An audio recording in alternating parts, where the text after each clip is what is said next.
You found yourself on another episode of Locked On Bulls. In today's episode, we're going to talk about Billy Donovan being the coach most likely to be fired.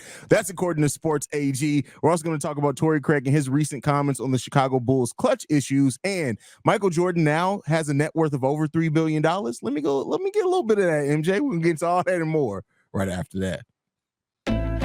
You are Locked On Bulls, your daily podcast on the Chicago Bulls, part of the Locked On Podcast Network, your team every day.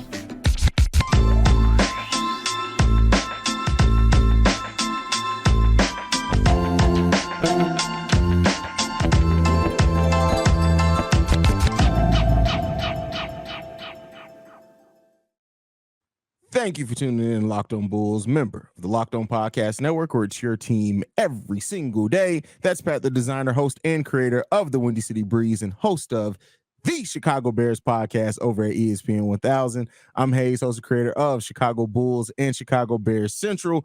Pat, man, Bulls basketball is right around the corner. You know why I'm excited for Bulls basketball? So we can stop getting dumb articles, bro. So Billy Donovan, according to betting sites, is the coach that has the highest odds of being fired. And this is why I don't like to bet, because that's stupid. Like, not to say that it's stupid to think that Billy Donovan could be or should be on the hot seat, but we know this team. What Pat, as somebody day in and day out who follows the Chicago Bulls, what percentage chance would you give that Billy Donovan's fired this year? He got a secret extension. We still don't know the length of this extension. We have no idea how much money Billy Donovan is making per year. We have zero clue on how. I'll bet. I haven't even done this. What is it? Spo track or whatever it is. Right. Billy Donovan's contract is, because you know how they give you like the terms and the agreements. Oh yeah, that'll be interesting to see. He's not going anywhere. I'm not gonna lie to you. I don't know if this is an over under thing or if this is just like a prop bet where you literally can only bet you can only bet for who's going to be the first coach to get fired. But man, if you can do this as like an over under, like the odds of when he'll be fired and stuff like that, bet the over. Yeah, I mean, like, hey, Bulls fans, clean up, because you know what the Reinsdorfs is on. This guy's going to be here for the next 6 years. Why? Because he's not an incompetent coach. Are there things about him that we don't like? 110%. You want to know what is interesting, though? They pointed this out on the Locked On NBA preview that we're going to do for all the teams around the league over on Locked On NBA. Tune in with that. You ever think about the fact that Billy Donovan got DeMar DeRozan, Zach LaVine, and Nikola Vucevic, to a core built around that to be a top 5 defensive team in the NBA? Well, I mean, we talked about why that is. So considering that fact, yeah. But, bro, the fact that, like you said, we still don't even know how long his contract's for. I just Googled it real quick while you were talking. There is still nothing. This man is on the new contract currently as we speak right now. You have to file paperwork with the league for new contracts, and we still don't have the detail. Nobody knows, bro. Like this, and you think that this is the guy that's going to be fired, bro? Come on, man. Hey, bro, they signed this man to a lifetime contract until you're ready to get out of town. You know, he got the New York connections, bro. That New York, Chicago. Yeah, I mean, he got the slicked back hair. I'm not insinuating anything, but you know where I'm going with this, right? At the end of the day. Did you just describe Matt Eberflus, or were you describing Billy Donovan?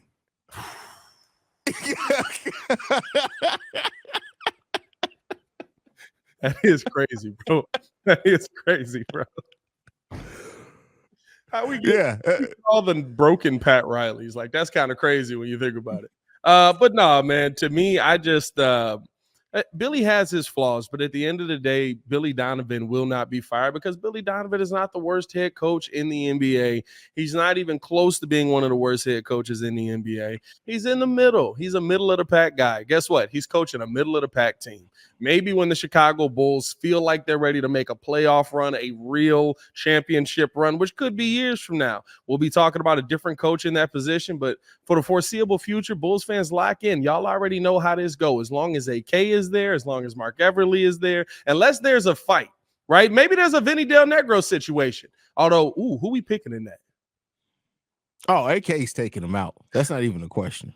That's not even a question. I feel like Billy's spunky though. Yeah, I mean, like he'll get inside, get a lot of body shots. Billy Donovan is the one who seems confident until the punches start flying, and then once they start flying, he's like, "Oh, you actually punched me. You put your hands on me. I'm done. I'm out of here. Don't even worry about it." I love it, bro. I love that people think that there's a realistic scenario where Billy Donovan will not be a part of the Chicago Bulls.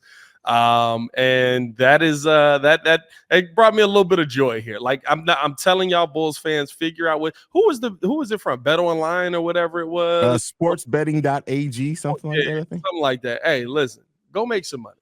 Because y'all know who runs this family. Pedro Grifol is still the manager for the White Sox. They just lost 101 games. That's actually hard to do. You know how bad you got to be to lose 101 games? It's actually difficult to do. Like, you'll fall into 99. Oh man, that's funny. That's hilarious. Yeah, man, I don't know what to say. Like, I saw that and I was just like, come on, man. Like you got to be better in tune with the team, bro. Like, because you at that point you got to go and talk to somebody who actually knows the Chicago Bulls. Because if anybody thinks that here's what I'll say: a small sliver of, if the Bulls somehow get 20 wins this season, all right, then you could talk. But this team ain't gonna be that bad. And if they are, everybody needs to go at that point. Well, I guess that is the thing is, right. The conversation was about him being the first head coach to be fired this season, right? Mm-hmm. That's not going to happen no matter what. But there is a scenario. I guess we can have this conversation just to give nuance to it, right? What if we do go the wrong direction? You added Torrey Craig, you run it back with the same core. Most of these betting sites have us going the wrong direction. I think I've seen us at about 36 wins on a lot of these, right? And a lot of people taking the under on that. A lot of people feel the Bulls are going the wrong direction. If we do go the wrong direction, then in that sense, is Billy Donovan out of here? Like I said, it's not just going the wrong direction. We would have to dip into the pits of hell for us to fire Billy Donovan, because like I can completely see, even if let's say we do have a disappointing season in the sense that let's say we get 35 wins, right? I could see AK realistically saying, well, you know, considering we still have Lonzo Ball's contract out there, we didn't use our disabled player exception. We feel we can reconstruct the team enough in a way to where we're going to be back good next season. Yeah, I could absolutely see AK. And then all that being said, regardless of the stuff on the court, like this man said he texts and talks to Jerry Reinsdorf every day. Every day. He's not going nowhere, my guy. Here's the best part about that. Jerry's not even running the team. Jerry just owns it now. It's Michael running the team. You talking? Yeah, Michael's been running the day-to-day for the team for I think the last 2 years, if I'm not mistaken. Jerry about a good soup. You know, I do. No, because listen, it's just. Did you ever watch Succession? You said Succession? No. The show Succession. The first episode of the show Succession, his son was technically running the company. The father walks in there and basically in a trench coat and is basically like, yeah, I'm taking back over. That's Jerry. Like, Michael runs it, but let's make no mistakes about it. As long as Jerry Reinsdorf still takes breath on this earth, he still runs the Chicago Bulls. Hey, again, Pedro Grifol is the manager. Chris Getz is now a president of baseball. Chris Getz, bro. Come on, bro. That's as good as it gets. We're such a poverty sports city right now, bro. It's sad that every single one, except for the Bulls, I will get a Bulls credit, except for the Bulls, even though it's the last 20 years, right? 23 years. But for the most part, bro, there's a stat about every single one of our teams that goes back to before we were born about how bad all of our teams are. Yeah. Agreed. Like the Cubs kind of got out of it. The Sox have a terrible one. The Bears have a terrible one. The Bulls were so good in the 90s that they can't have a terrible one.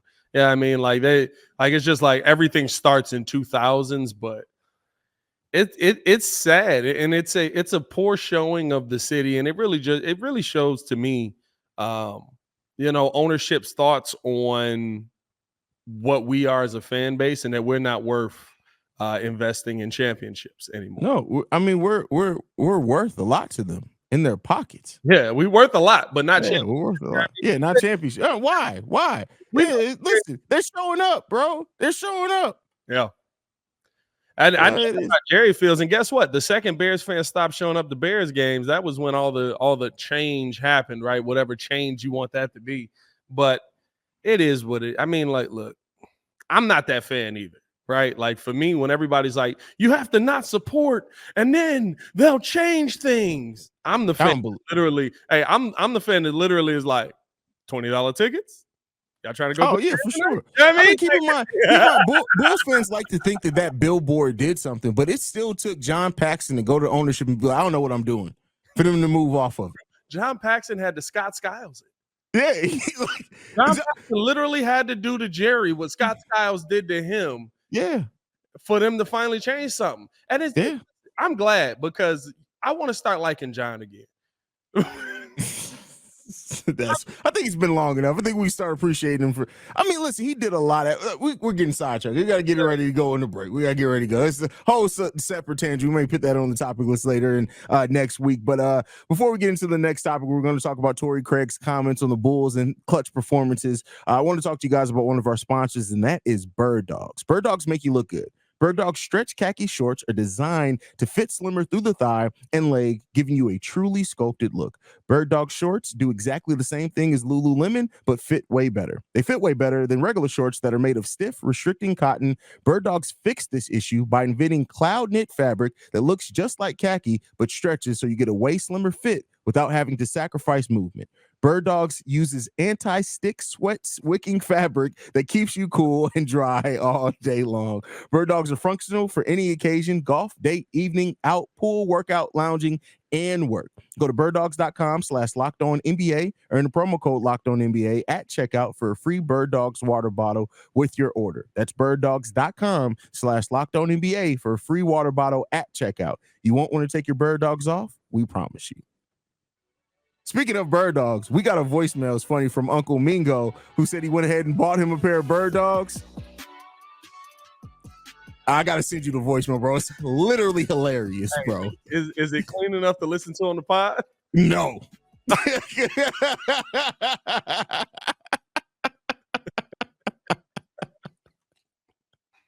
Hey, we gotta do a dig where we don't post it to the podcast itself, but maybe we post it on YouTube or something like that, because that sounds worth it just in general. Oh, bro, it's hilarious, bro. I'm not even gonna hold you, bro. It's literally hilarious. Shout out to Mingo, bro. A fan of them at least? Yeah. Oh yeah. And in the way that they want them to want us to wear them is what I'll say. Yeah, with no, it. they're good shorts. It's a wild. But with that said, Pat, man, Torrey Craig, man, add him to the list of people who noticed last season that the Bulls just did not want to take shots. So he's asked how he can help the Chicago Bulls next year in training camp. He says this: I'm new here, so I'm trying to figure things out, but at the same time, I've been on some really good teams and played in a lot of games. So any advice I can give to the guys or coaches, I'm going to feel free to do that and not shy away from it, because I think that's what the team is missing: a little bit of toughness, a little bit of edge, guys with raw emotion to say how they feel and wear those emotions on their sleeve. He also says this: obviously playing against them a couple of times, just seeing the amount of talent they had on this team, I told Coach Billy Donovan the amount of games they did not finish. It's that little bit of competitive edge that you have to have to finish out games and get over the hump. How you feel about those comments from Torrey Craig? I mean, listen, the Bulls were 15-24, I believe, in clutch games last season. And it really, it's one of the most confusing stats in the world, because the Bulls were a very, very efficient team last year, especially on the defensive end. The problem is, at the end of the day, the Bulls just didn't shoot enough shots. That's literally, it's so crazy that we're talking about a basketball team that just doesn't shoot enough shots. Like there's one of those things where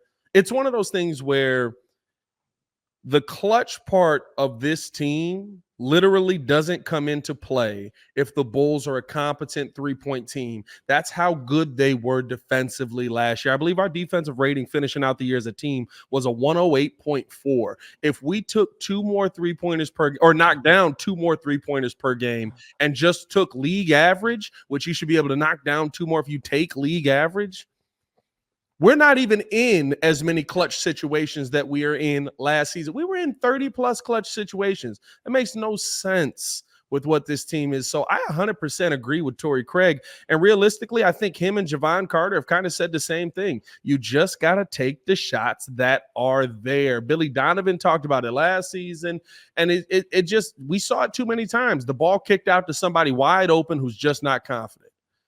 Like, you have to change that. And I think that we do have, at a minimum, coming into this season, whether they shoot the percentages they've shot or not, we do have guys here that are confident in their jump shot now by adding in Torrey Craig and Javon Carter. And I think that that's going to change a lot. I think that's going to push some of these younger guys to try and shoot a little bit more, especially guys like Ayo Dosunmu. Kobe White didn't have a problem with it, but P. Will as well, right? Maybe getting up more three-point shots. The confidence he's talking with, love it. Just do it on the court, but I absolutely love it. But yeah, man, like I agree 100% with Torrey Craig on the Bulls issues in the clutch.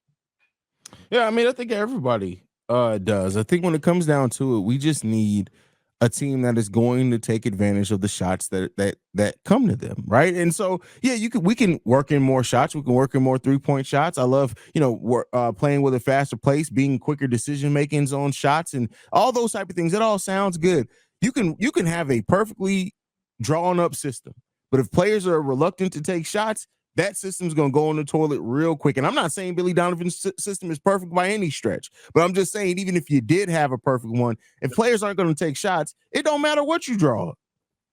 The Chicago Bulls offensive and defensive rating last season was exactly the same. One bucket. What you mean? Like 108.4. Yeah, well, we were 24th in overall offensive rating last season in the NBA, and it's like, we were 24th while Zach LaVine, DeMar DeRozan, and Nikola Vucevic all either matched or exceeded their career high for what's the word? Effective field goal percentage. Like the EFG, effective field goal percentage. You got like that. So it's not like, and that goes to show that you can have three individual players that had, because individually they all had good seasons. Before to come together as a team, the role players are important in that, and that is why you saw them invest in improving in those margins, because you have role players that are going to at least be willing to step up and take shots, whereas you had some that were reluctant. That itself is going to win you a few more games next season. And I think the biggest thing too, right? We've talked about it a couple of times. It's going to be on Kobe White. It's going to be on Patrick Williams, Dalen Terry. Well, if Dalen gets minutes, Dalen Terry, right? Like one of you guys has to wake up. And even I love that Kobe White even talked about himself from a consistency standpoint. Yeah. I love that. Like that to me tells me that this team understands the moment, and they're not naive to it, right? Like, I get it. Everything at Media Day sounds cliche, no matter what, right? Yeah. But understanding who you actually are and focusing on improving that is something that a lot of people who have reached that level don't do, which is why you see them on podcasts upset and crying about, well, this is how the NBA did this, and this is how the team did this for me, and this is how. No, you didn't understand what your flaws were, and you didn't improve upon them. I'm glad to hear that the Bulls are looking to do that. I'm glad to hear that Kobe White is doing that. And I think that even P. Will, right? P. Will's, his answer to me spoke volumes, right? What are your personal goals? Win. Because at the end of the day, half of the stuff that we're talking about here didn't matter when the Bulls were winning. The Bulls were a terrible defensive team when they were winning. Literally bad. You weren't terrible. We were still top 10. We were still top 10. That first 35 games? Yeah, we were top 10 defense in the league. We were top 10 defense, bro. Like, we were winning, but it was like, we need DeMar DeRozan to save us versus the Pacers. I mean, you can't take away from that. Yeah, we definitely needed DeMar to bail us out in a lot of games during that season as well. So, like, it's one of those things to me where it's like, like, I look at those teams and just I look at this team and I'm like, understand the flaws, improve upon the flaws. If you do that every year, I'm actually okay with where we're at right now. Are we going to be a middle of the pack team this year? Sure. Maybe that's if that's the best we're going to be. Yeah. But if I see improvement from these young guys, that to me tells me everything that I need to know about where the organization is actually going, especially with AK investing in player development. Agreed. And we'll see. And we'll see how it comes, man. And at the end of the day, I hope that this team is a team that we see the changes that they've talked about. Because if we don't see it on the court, it don't mean nothing, bro. Oh man, they talk a great game, don't they? My God, how many press conferences were we in last season where it was like, man, y'all know how to run that mouth? That's a pause, bro. That's a pause. Wrong coming out. I'm gonna pause that. It felt wrong. Especially with the Sexy Red video. You gotta pause everything. We're in a pause day. We're pausing everything today. Everything gotta get a pause. Everybody's timelines were ruined this morning, bro. Bro, my eyes, they hurt. They hurt. But go ahead, bro. My whole goal in life is to avoid all Sexy Red tweets just because of the replies. The fact that one of y'all retweeted it, and you know who you are. You commented on the tweet. You know who you are. You're wild boy. You need help. Stop. What Michael Jordan said, stop. Get some help. Y'all likes out here looking real Doc River-ish, bro, and I don't appreciate that. Hey, I just don't like being lied to. I heard that it was pink. Anyway, snap into action this NFL season with FanDuel, America's #1 sportsbook. Right now, new customers get $200 in bonus bets guaranteed when you place a $5 bet. That's $200 in bonus bets, win or lose. If you've been thinking about joining FanDuel, there's no better time to get in on the action. App so easy to use. The wide range betting options, spreads, player props, over-unders, and more. Visit FanDuel.com/locked on and kick off the NFL season. FanDuel, official partners of the NFL. You all right? I'm out here living, bro. I'm supposed to kick in this, right? I forgot. Oh, there you go. Intro music. God, it's been a day, bro. It's been a day. I've seen some stuff that I have no business seeing in life. But with that said, hey, Michael Jordan, his net worth is now eclipsed $3 billion. He has now made history. What do you think about Michael Jordan still making history to this day, brother? It's Michael Jordan, of course. like if we want to talk about the GOAT conversation, right? Everybody always talks about LeBron being a humanitarian. Let's talk about Mike as a businessman. That's GOAT conversation right there. $3 billion. First athlete to enter the United States top 400 richest people list. Now, LeBron will get there. He's on the trajectory to get there. Yeah, but Michael Jordan the first to do it. Hey, I love it, man. I seen Jordan. I love that Jordan is still just Jordan. I seen him at a dig the other day on Twitter. They had him at I think it was like a party in like Barcelona, which is just Jordan, right? Oh, I saw that. Yeah, they started playing the Chicago music.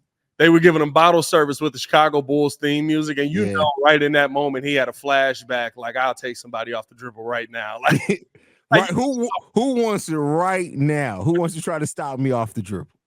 That's the you did we want to see. I want to see the old man games, bro, because you know they still can moderately play. Like him, Magic, Bird, all of them mugs. Like Bird gonna like blow a back out. I don't know, bro. Have you seen Larry Bird walk lately, bro? He walking real ginger. Like Larry Bird walks like he's afraid his leg may just detach, bro. Like the old G.I. Joe toys, like it's just gonna pop off. Bro. I had to tell my uncle the other day, bro. I was like, the reason all of y'all walk like that is because y'all was playing basketball in Converse, bro. What was wrong with y'all? And he was like, there was no other shoe. I mean, like, my God, bro, throw some tissue paper in the middle of that for some arch support or something. Nah, man, it's pretty cool to see Jordan be able to eclipse 3 billion. And it's pretty cool that he was a part of this organization as a whole. So I think that continued success is wished to him. And what is he, like a 69-year-old dad or something like that? Like he got like 6-year-old kids. Well, maybe those kids can actually make the NBA because it's never mind. That'll be wild. Well, 2 of his kids made the league. I mean, play in the actually play in the league. Just like, what you mean? One of them was in the finals last year. What? Michael Jordan's son was in the finals last year. Oh, Butler. Shut up. Yeah, the legitimate children. How about that? The legitimate, the ones he actually claims. I mean, I'm just saying. You know what I mean? Like, you ever think Jimmy Butler and Anthony Edwards like they link up outside of basketball and hang out and get some brotherly advice going on there? Oh yeah, bro. They Spider-Man memeing it all the time for sure. Oh, okay. Right. It's like Marcus with Larsa, Jimmy and Anthony Edwards just all linked up. Just like, hey man, you ever gonna go bald? You ever think about just going bald one day? Just shaving it all off? You ever get that urge? I don't know, man. Shout out to Michael for at least giving the other illegitimate kids hair. You know what I mean? Like, hey, listen, I mean, that may be the only thing that separates them from the legitimate. Well, it's legitimate children as far as right now. They have no basketball skill, but they do have hair. So that was the trade-off. Mike had to give his hair to play basketball. He had to give his hair to play basketball. That was a sacrifice. Mike had a crispy fade when he was in a UNC, bro. That is hilarious, bro. That's funny. That's funny, man. Anything left, Pat, before we get up out of here, bro? Nah, man. I think that's about it. Follow us on everything at Locked On Bulls. You can follow me on everything at Pat the Designer. And you can follow me at CEO. What? I said, y'all stay safe on Twitter today. Bro, let's stay off of it. How about that? You guys can follow me at CEO HAize. You know how to spell it, man. Thank you for tuning in to another episode of Locked On Bulls. Me and Pat will be back tomorrow breaking down more Bulls news and topics. And hey, next week, we starting off next week with a basketball game to break down. Hey, listen, basketball's back. Basketball's back, baby. We'll see you guys next week, y'all. Peace. Or Friday, y'all. Peace. All right, man.